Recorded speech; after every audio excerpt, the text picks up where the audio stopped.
The beach house shouldn't have been awake.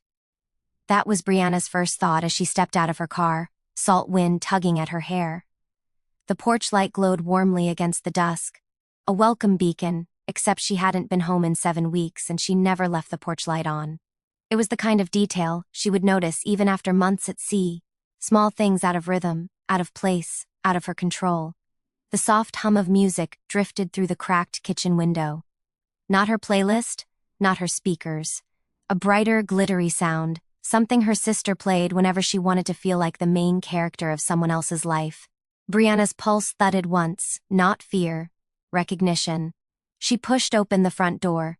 The air inside was wrong, sterile. Lavender candles, too sweet and new, masked the natural scent of ocean wood and sun-baked salt that had lived in the house for decades. Her house had always been a quiet museum of fingerprints. Her grandfather's fishing stool, the quilt stitched with uneven squares, the driftwood table she'd sanded herself while watching pelicans swoop for fish. These things made the house breathe. But the house did not breathe now. The living room stood, in curated stillness, like a magazine spread. Chrome accents caught the light. A sofa in a shade of white no one could sit on gleamed like a promise she never made. Her furniture, the pieces with scratches, dents, stories, were nowhere in sight. A vase of fresh orchids sat on a marble console table she had certainly never bought. Her voice cracked out of her before she could stop it. "Hello?" Footsteps approached from the hallway, confident and unhurried, like they belonged here. Vanessa stepped into the light. Her older sister looked radiant, polished, impossible to rattle, as if she'd stepped directly from a lifestyle ad into Brianna's living room. She wore a silky wrap dress and held a glass of sparkling water with a lemon slice floating elegantly on top. She was barefoot, comfortable, at home. Too at home. "Oh," Vanessa smiled, wide enough to flash approval at herself. "You're back early. I had this whole reveal planned." Brianna stared, no words formed. Vanessa gestured broadly, sweeping the room as if unveiling a miracle. "Isn't it stunning? The place needed a lift. You wouldn't believe the things that were in here. So outdated, honey. I cleared everything out and started fresh. Cleared everything out." The phrase rang like a bell struck deep inside Brianna's ribs. She stepped forward, her boots silent on the new rug. Some geometric modern design that clashed violently with the memory of the woven mat her grandmother left her. "Where," Brianna said slowly, "is my furniture?" Vanessa blinked, as if she genuinely couldn't see the problem. "Don't worry, it's handled. Some pieces were donated, others sold. It was all for the upgrade." She took a sip of her drink. "Think of it as me helping you." Brianna felt something cold and steady settle beneath her anger. The same clarity she felt underwater when everything slowed and sharpened. The same clarity that surfaced whenever she realized a living creature was in danger. Her house was still glowing warmly, still humming with somebody else's music, still awake in a way it should never have been. "You had no right," she whispered. Vanessa laughed, airy, dismissive. "Come on, don't make this dramatic. You left the spare key. That's practically an invitation." Outside, a gull cried sharply over the rising tide. Inside, the air tightened. The house had been waiting for Brianna, but now she wondered what, and who, it had been waiting with. Brianna didn't immediately follow Vanessa as she breezed deeper into the house. Instead, she stood in the living room long enough for her pulse to steady, long enough to let her eyes adjust to the strangeness. Every surface gleamed, every object screamed "not yours." Even the air felt curated, filtered through scented diffusers shaped like frosted crystals. She scanned for anything familiar. Nothing, not even the brass lamp her grandfather rebuilt after it shorted during a storm. Not the ceramic bowl she'd bought from a local artist whose hands had trembled with age. Not the stack of dog-eared field journals she kept by the window. Gone. All gone. When she finally forced herself down the hall, footsteps echoing on hardwood she didn't recognize, her voice returned in a quiet, stunned rasp. "Where did you put my things?" In the garage, Vanessa's voice floated back, light, unbothered. "The ones worth keeping anyway." Brianna froze. Worth keeping. She pushed open the door to the guest room, though she already knew what she'd find. The guest room had once been simple: a quilted bed, a shelf of seashells, a photo of her grandparents smiling in a rowboat, but now the walls were painted a muted gray. The bed frame was a sculptural metal lattice. A large abstract painting hung where the photo should be, a swirl of colors that meant nothing. she felt something tighten inside her, a filament pulled too taut. Vanessa appeared in the doorway, swirling her drink like they were in the middle of a casual tour.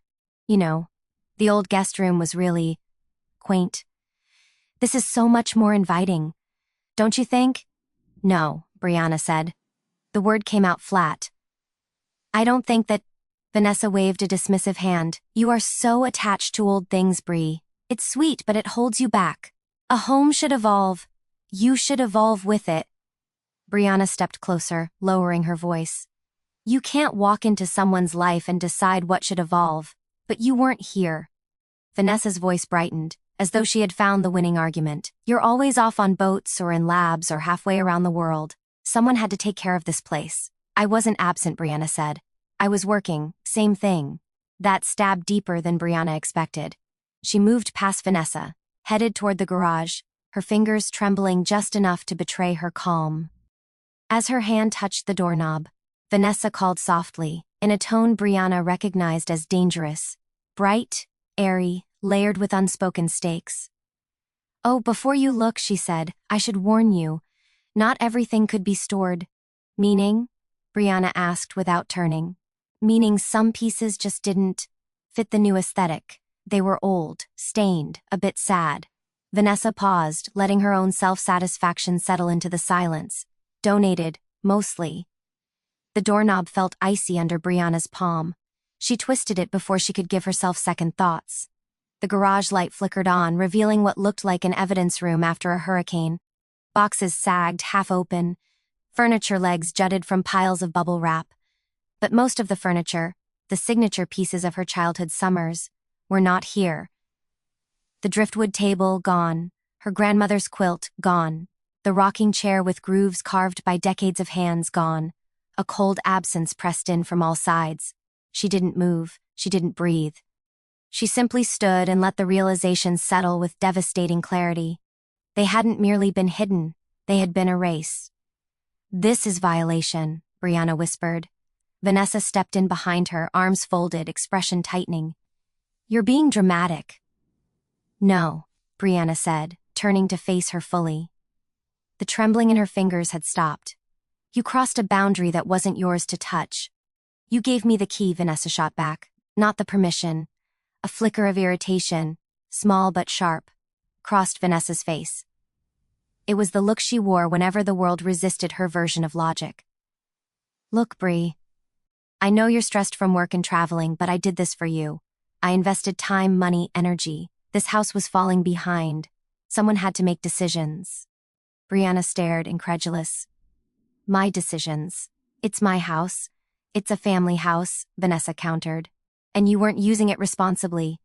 It was such a clean reversal, so smooth, so familiar, that Briana almost laughed. Vanessa had always been good at flipping narratives, at making herself the hero of every crisis, even ones she created. But not this time. Briana stepped past her, walking back toward the main room with a new steadiness, one Vanessa couldn't read. The ocean murmured beyond the walls, steady and indifferent. She paused at the threshold, taking in the alien room one more time. This ends tonight, she said quietly. Vanessa lifted her brows. You're overreacting. No, Briana interrupted. I'm choosing not to ignore this anymore. The temperature between them shifted. Subtle, electric. Vanessa's carefree facade faltered just a fraction, like a candle guttering in the wind. For the first time since Briana walked through the door, Vanessa looked almost unsure. Almost. Briana walked into the kitchen, grabbed her phone, and began taking photographs. Walls, furniture, decor, every deliberate replacement. Vanessa's voice rose sharply behind her. What are you doing? Documenting, Briana said. Everything? And with that single word, the balance between them changed. The house, once silent and wrong, seemed to lean in, as if it understood the storm that had just begun. Briana didn't plan to check the security footage that night. She intended only to take photos, document every intrusion, and get out before the tightness in her chest turned into something unmanageable. But as she scrolled through her camera roll, the images felt insufficient, flat, almost unbelievable. Like she was trying to prove a nightmare was real. Briana had installed the small security system 2 years earlier, half out of habit and half because the property sat lonely on the coastline. She rarely had reason to open the app. But tonight, her fingers moved as if guided by instinct rather than thought. She pulled it up.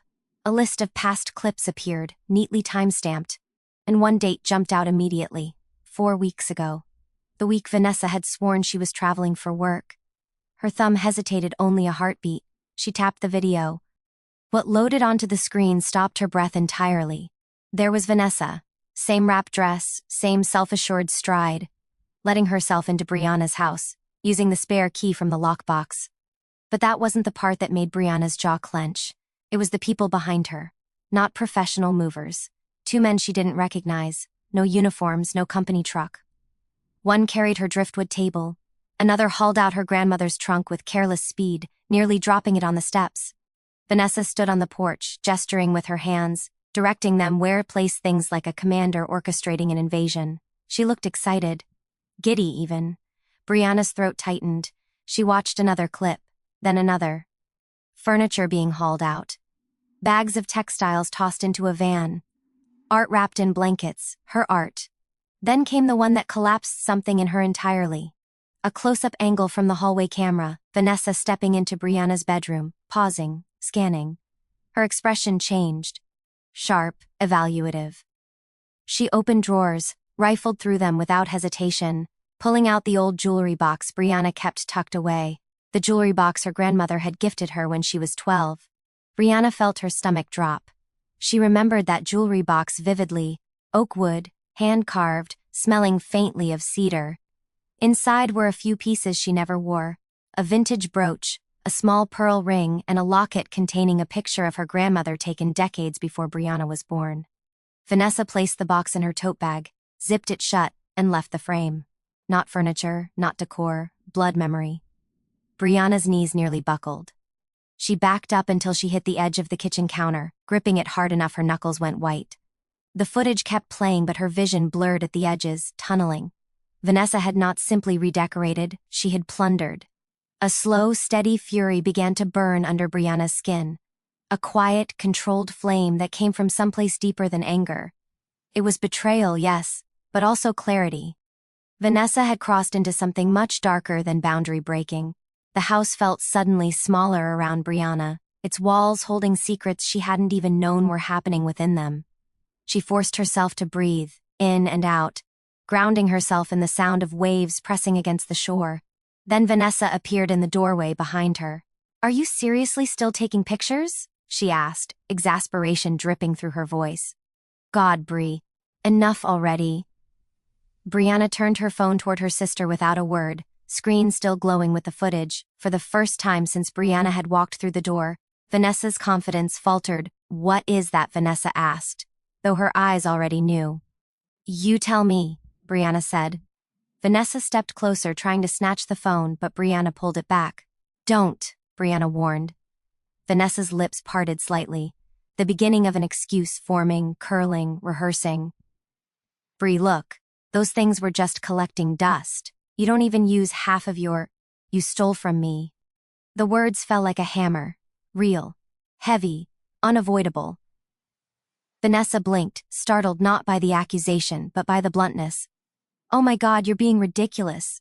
Briana held up another clip. Vanessa carrying out the jewelry box. "Explain how this is decorating. Explain how this is anything but theft." For a beat, Vanessa didn't speak. The room seemed to tilt. Then she laughed, but it wasn't the bubbly, dismissive laugh from earlier. It was tighter, brittle at the edges. "It's family stuff, Bri. You act like I robbed a stranger. We share things, Dad used to say." "No," Briana cut in sharply. "You take things, and pretend that's the same." Vanessa's face hardened. "You don't get to rewrite history because you're suddenly oversensitive. You left this house unattended. I stepped in. That's what responsible people do." "Responsible people don't lie," Briana said quietly.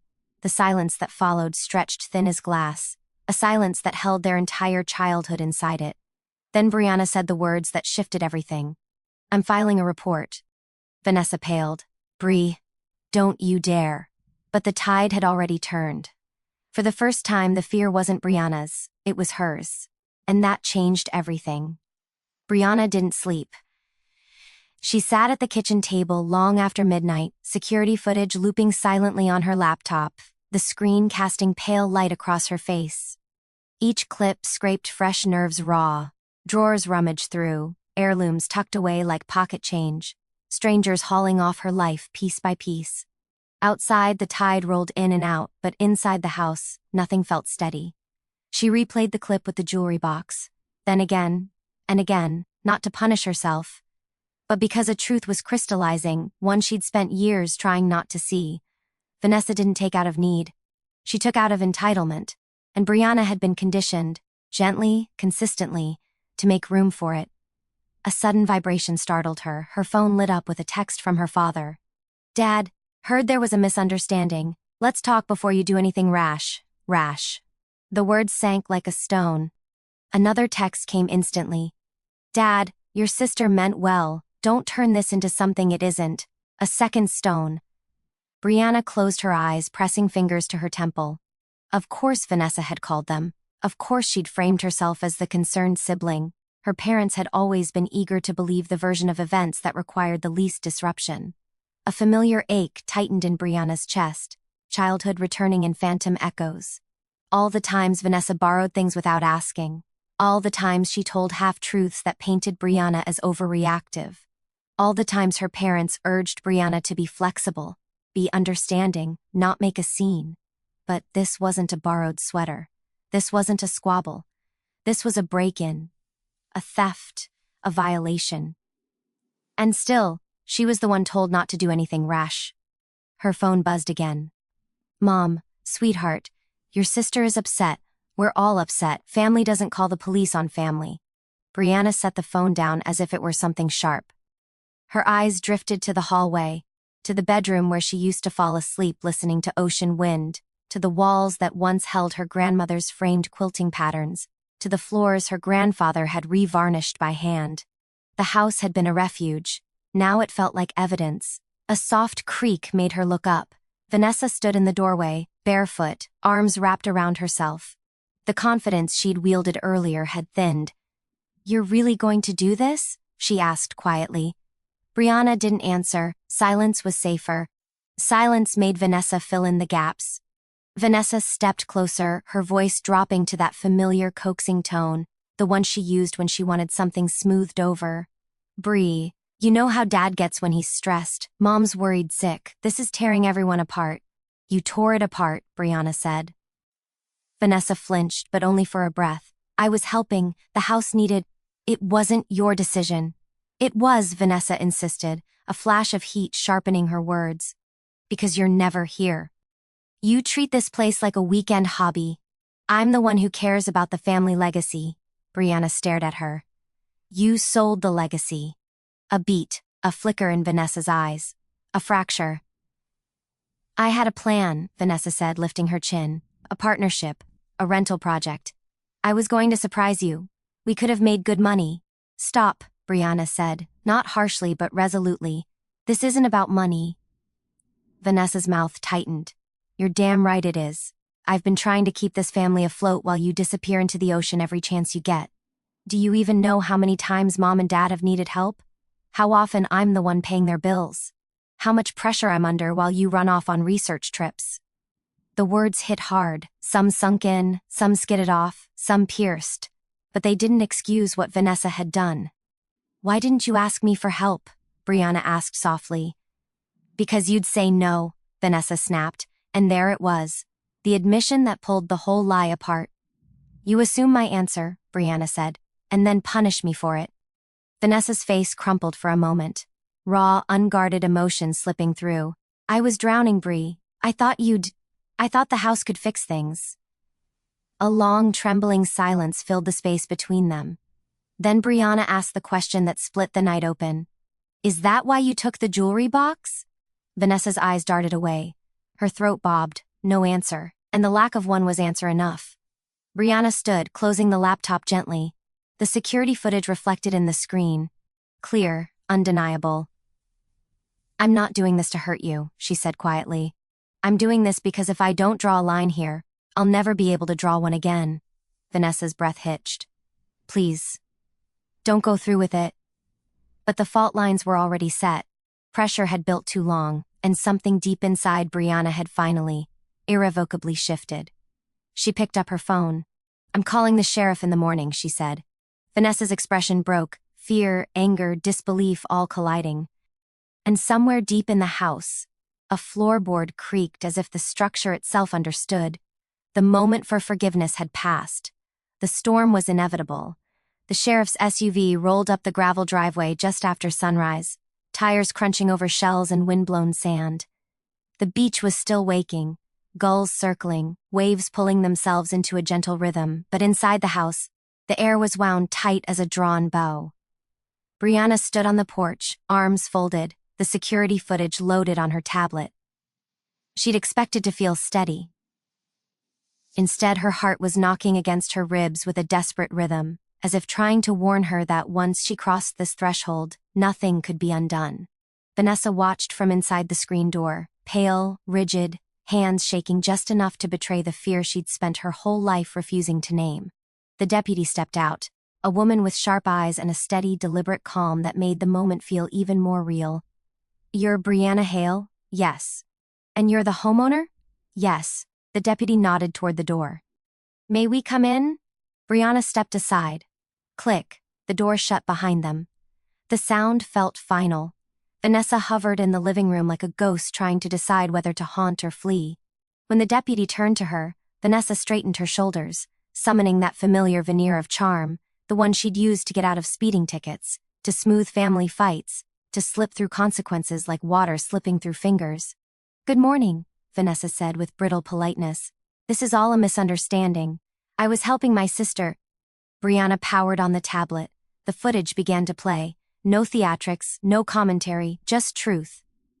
Vanessa's mouth fell slightly open as the images filled the room, her stepping inside with the key, strangers carrying out antique furniture, her hands slipping into drawers, the jewelry box disappearing into her tote. The deputy's face remained neutral, but her silence was heavy, professional, unyielding. "Ms. Hale," the deputy said to Vanessa, "is that you in the video?" Vanessa swallowed. Yes, but this is being blown out of proportion. This is family property. I had every right to be here." The deputy didn't respond. She simply glanced at Briana.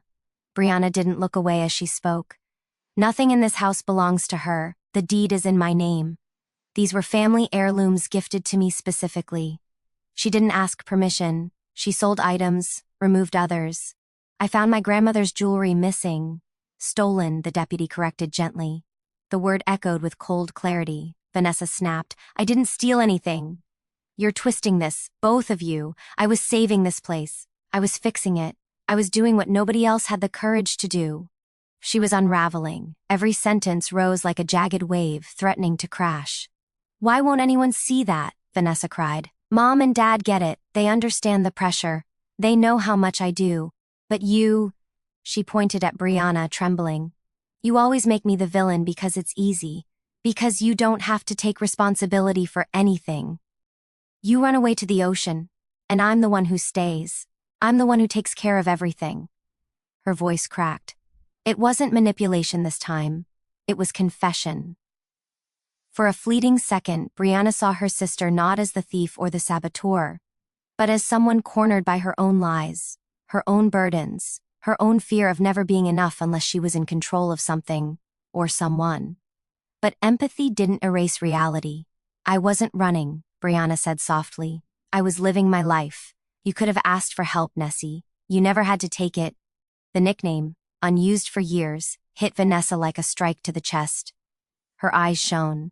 "I didn't think you'd come through." "Then you should have asked," Briana whispered. The deputy stepped forward. "Miss Hale, I need you to put down the glass in your hand." Vanessa looked down. She hadn't even realized she'd been clutching her half-finished drink. She set it on the table with a trembling clink. Are you arresting me?" she whispered. The deputy didn't sugarcoat. "Yes, ma'am. You're under arrest for unlawful entry, theft of personal property, and possession of stolen items." The words hollowed the room. Vanessa's hands flew to her mouth as tears spilled. Real, terrified, uncontrollable. No, please, Bree, don't let her. Please, I'm your sister, just talk to them, please." The deputy gently took her wrists.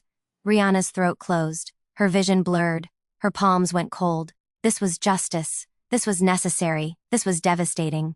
As the cuffs clicked shut, Vanessa sobbed. Not the performative kind, but the raw, childlike kind Briana hadn't heard since they were little girls afraid of thunderstorms. "I'm sorry," Vanessa choked. "I'm sorry, Bri. I didn't know what else to do."